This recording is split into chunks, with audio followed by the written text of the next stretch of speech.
प्रिय विद्यार्थियों, हमने बात की थी इस कविता के कवि दुष्यंत कुमार जी के बारे में और साथ में कविता को पढ़ा था और शब्दार्थ किए थे। आज हम व्याख्या शुरू करते हैं और आशा करता हूँ कि आप ध्यानपूर्वक सुनेंगे और इस गज़ल को समझने की कोशिश करेंगे। सबसे पहले देखिए, कुछ तो हमें जानकारी मिल गई थी कि गज़ल में असल में है क्या। गज़ल में है भारतीय जो जनता है उसकी मानसिकता।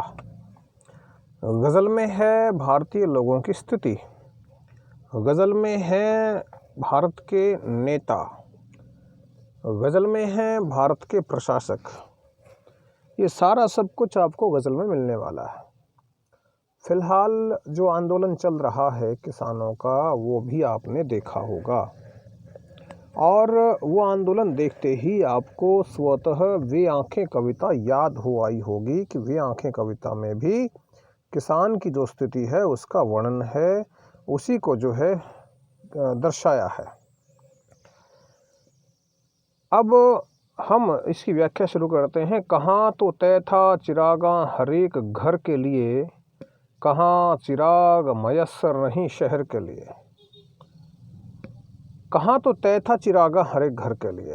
अब देखिए, हर बार ऐसा होता है, ये देश गुलाम था, देश आज़ाद हुआ, उस समय भी नेताओं के द्वारा कहा गया कि जैसे ही देश आज़ाद होगा सब लोगों को खुशियाँ मिलेंगी, सब लोग प्रसन्न होंगे, सब लोगों की मौजां होंगी, सब लोगों को रोटी कपड़ा और मकान मिलेगा।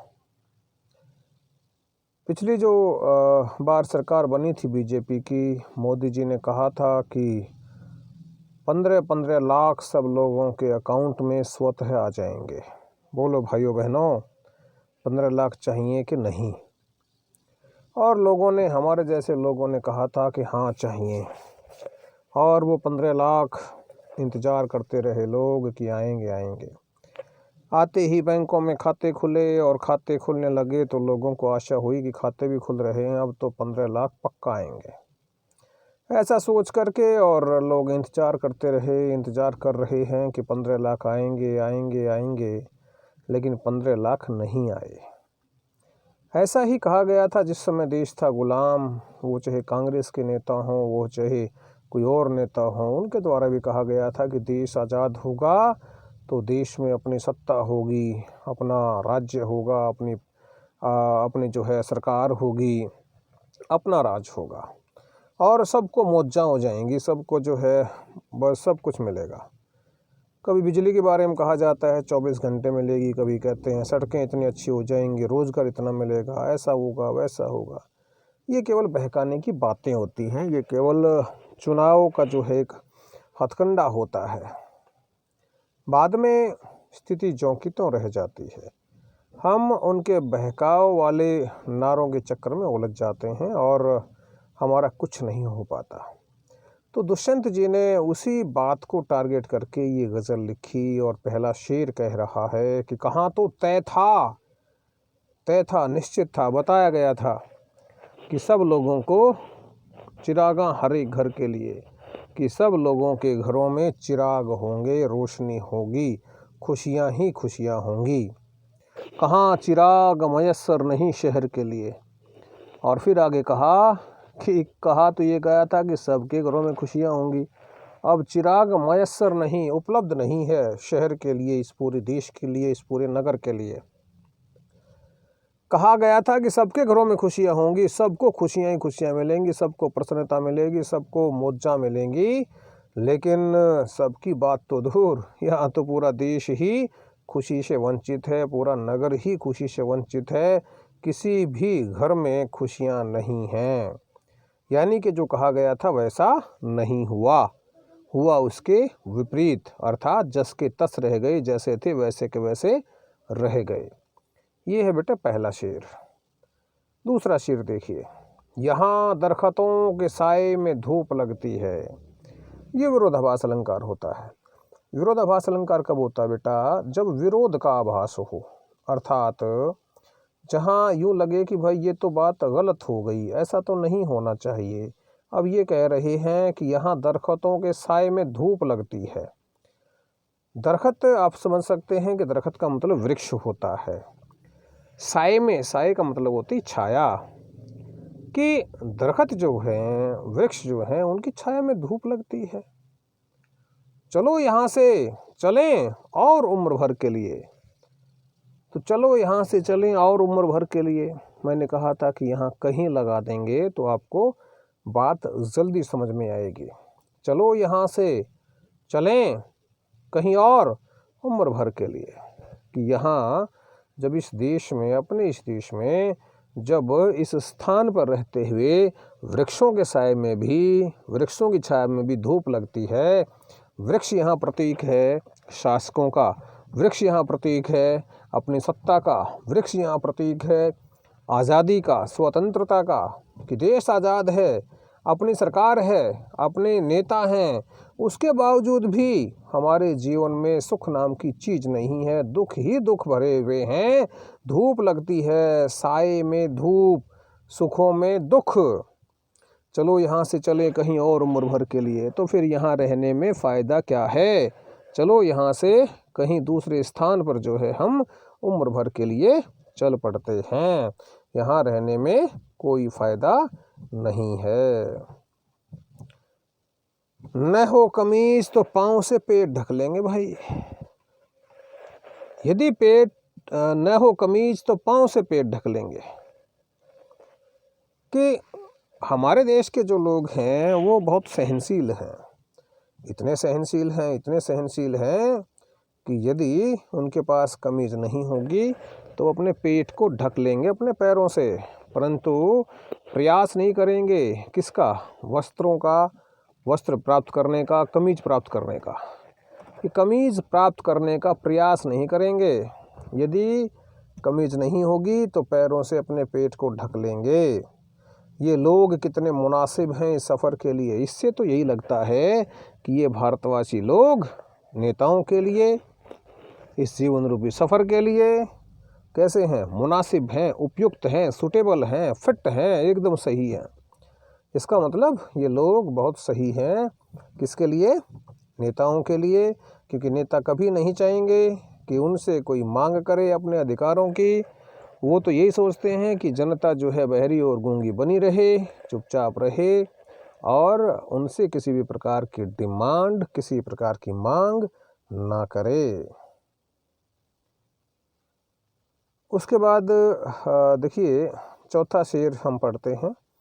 खुदा नहीं न सही आदमी का ख्वाब सही, कोई हसीन नज़ारा तो है नज़र के लिए। अब देखिए यहाँ असली बात क्या है। जब आपको पैसे चाहिए तो कहाँ जाते हो बेटा? माता पिता के पास जाते हो, माँ से, पापा से पैसे मांगते हो। और ऐसा ही करना चाहिए आपको, बिल्कुल सही करते हैं आप। लेकिन ऐसा ना करके यदि आप मंदिर में जाके घंटी बजाएं या मस्जिद में जाके अल्लाह अकबर पुकारें, आप इस प्रकार का यदि कुछ करेंगे तो आप मूर्ख कहलाएंगे बेटा। जहाँ से जो चीज़ मिल सकती है, मैं आपको कविता पढ़ा सकता हूँ तो आपको मेरे पास आना चाहिए, ना कि मोदी के पास जाना चाहिए, ना कि मंदिर मस्जिद में जाना चाहिए। मैं पढ़ाता हूँ, मैं आपको समझा सकता हूँ, मेरे पास आइए।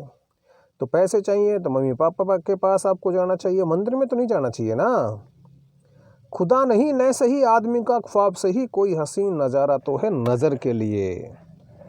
कि ये जो भारतीय जनता है ये इतनी एडजस्ट करती है, इतनी एडजस्टेबल है कि खुदा नहीं है, कोई बात नहीं, न सही नहीं होगा, आदमी का ख्वाब सही, भले ही ये केवल मनुष्य का ख्वाब है, स्वप्न मात्र है, कोई हसीन नज़ारा तो है नज़र के लिए। लेकिन वो ये सोच के कि चलो पता नहीं होगा नहीं होगा, ऐसे ही जब उनको रोटी कपड़े और मकान की तलब होती है, जब रोटी कपड़े और मकान की उनको कमी होती है, तो वो इन्हें प्राप्त करने के लिए होना क्या चाहिए कि वो जाएं नेता के पास, वो जाएं लीडर्स के पास, उनके पास जा कर के और वो मांग करें कि भाई हमने तुम्हें जो है राजा बनाकर भेजा है, हमें मिला कुछ नहीं है, तो हमारा ये अरेंज कराइए ना। लेकिन वो जाते कहाँ हैं? मंदिर मस्जिद में। फ़ायदा क्या हुआ? शून्य, कोई फ़ायदा ही नहीं हुआ। इससे हम क्या कह सकते हैं? फिर भी जो है यदि वो ख्वाब जो है यदि ईश्वर के ख्वाब लेते हैं, यदि फिर भी मंदिर मस्जिद में जाते हैं, तो इसका मतलब तो उनके लिए जो ईश्वर है वो भी सुहावने दृश्य से ज़्यादा कुछ नहीं है। वो भी फिर सुहावने दृश्य से ज़्यादा कुछ नहीं है, वो भी बस इतना ही है। खुदा नहीं न सही आदमी का ख्वाब सही, कोई हसीन नज़ारा तो है नज़र के लिए।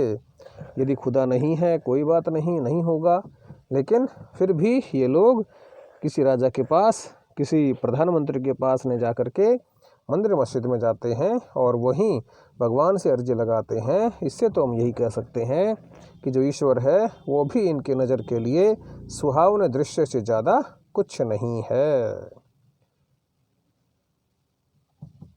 दोबारा देख लीजिए, कहाँ तो तय था चिरागा हरे घर के लिए, कहाँ चिराग मयस्सर नहीं शहर के लिए। कि जब देश गुलाम था तो उस समय हमारे देश के नेताओं के द्वारा ये कहा गया था कि देश आज़ाद होने दो, देश आज़ाद होने के बाद सब लोगों के घरों में खुशियाँ आएंगी, सबके घरों में खुशी के दीपक जलेंगे। लेकिन सबके घरों की बात तो दूर, यहाँ तो पूरा देश ही, पूरा नगर ही खुशियों से वंचित है। कहीं भी किसी प्रकार की खुशी जो है वो किसी को नहीं मिली है। इस देश में वृक्षों की छाया में धूप लगती है, अर्थात नेताओं के होते हुए भी, शासकों के होते हुए भी दुख हैं, पीड़ाएं हैं, परेशानियां हैं। चलो यहाँ से कहीं और उम्र भर के लिए, तो फिर यहाँ रहने का फ़ायदा क्या है? जब शासकों के होते हुए लोगों की इच्छाएं पूरी नहीं हो रही हैं, दिक्कतें हैं, तो रहने का फ़ायदा क्या है यहाँ? चलो यहाँ से कहीं और उम्र भर के लिए, तो चलो यहाँ से तो कहीं दूसरे स्थान पर चलते हैं, बाकी उम्र वहाँ गुजारते हैं। भारतीय लोग बहुत सहनशील हैं, इनके पास यदि कमीज़ नहीं होगी तो ये पैरों से अपने पेट को ढक लेंगे, लेकिन ये कमीज़ की मांग जो है शासकों से, राजाओं से नहीं करेंगे। ये लोग बिल्कुल इन नेताओं के लिए उपयुक्त हैं, सूटेबल हैं, फिट हैं, क्योंकि इन सहनशीलता इनके अंदर इतनी ज़्यादा है। खुदा यदि नहीं है, नहीं होगा, कोई बात नहीं है, भले ही वो आदमी का स्वप्न है, भले ही मनुष्य का स्वप्न है, लेकिन ये जो चीज़ इनको नेताओं से मिलनी है, जो चीज़ इनको शासकों से मिलनी है, जो चीज़ इनको अपने राजाओं से मिलनी है, उस चीज़ को प्राप्त करने के लिए भी ये शासकों के पास न जा कर के मंदिर मस्जिद में जाते हैं, जबकि इनको ये पता है कि खुदा सहायता करने नहीं आएगा, हेल्प करने नहीं आएगा, रोजी रोटी इनको डायरेक्टली जो है देने नहीं आएगा। तो इससे तो हम यही कह सकते हैं कि इनके लिए जो ईश्वर है वो भी सुहावने दृश्य से ज़्यादा कुछ नहीं है। आप ध्यान रखेंगे, भाषा जो है वो खड़ी बोली है, लेकिन उर्दू के शब्दों से भरपूर, उर्दू के शब्दों से भरपूर खड़ी बोली का प्रयोग है। और यदि भाषा ऐसी है तो आप समझ सकते हैं उर्दू के शब्दों का प्रयोग है, विरोधाभास अलंकार है, लयात्मकता है। इस प्रकार के पॉइंट्स आप दिमाग में रखेंगे और ध्यान रखेंगे इस गज़ल के मुख्य विषय को, क्योंकि यदि गज़ल का मुख्य विषय आपको ध्यान नहीं रहा, यदि आपको मुख्य बात ध्यान नहीं रही, तो फिर आप इस गज़ल की व्याख्या जो है वो अच्छे से नहीं कर पाएंगे। तो ये आपको विशेष रूप से ध्यान रखना पड़ेगा, क्योंकि एक बार भी यदि आप लाइन से आउट हो गए, मुख्य टेस्ट को आपने छोड़ दिया, तो फिर आपको परेशानी हो जाएगी, फिर आप कैसे व्याख्या कर पाएंगे। तो ये ज़रूर आपने ध्यान रखना है। और 4 हमने इसके शेर पढ़े हैं, इन शेरों की व्याख्या जो है वो आप करें। मैंने कुछ अलग तरीके से नहीं कराई है, जो इसमें लिखा हुआ है उसी को जो है आप लोगों को समझाने का प्रयास किया है, इससे ज़्यादा कुछ मैंने नया नहीं किया है। तो ये भी आप ध्यान रखेंगे। तो इतना मुश्किल नहीं है, ये बहुत आसानी से जो है आप इस गज़ल को जो है बेटा पढ़ सकते हैं, गज़ल को आप समझ सकते हैं। तो ये आपने समझने की कोशिश करनी है और भाषा का आपने ध्यान रखना है, और भाषा का ध्यान होगा तो फिर परेशानी आपको नहीं होगी। ध्यान ये भी रखेंगे कि इसमें शब्द शक्ति जो है वो अभिधा भी है और लक्षणा भी है। अभिधा वहाँ होती है जहाँ अर्थ सीधे सीधे समझ में आता है, लक्षणा वहाँ होती है जहाँ अर्थ जो है वो लक्षणों से समझ में आता है। छंद जो है इसमें आप गज़ल छंद कहेंगे, गज़ल छंद, और उसके साथ साथ जो है शांत रस आप इसमें बताएंगे, प्रसाद गुण आप इसमें बताएंगे, ठीक है बेटा। और उर्दू के शब्दों की बात मैंने कर ली है, ठीक है। विरोधाभास की बात हमने कर ली है, और कोई बात होगी तो अगले जब व्याख्या करेंगे तो आपको मैं बताऊंगा, वो आप लोग ध्यान रखेंगे।